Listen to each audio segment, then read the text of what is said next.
Prosecutors said on Monday that 800 rounds of ammunition, a machete and 2 hatchets were found in White House intruder Omar Gonzalez's car.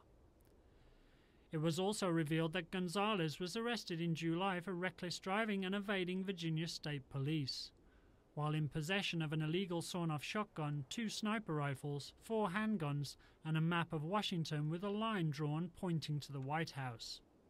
In August, he was stopped while walking near the south fence of the White House with a hatchet in his waistband. He was later released after authorities searched his car and failed to find any other weapons.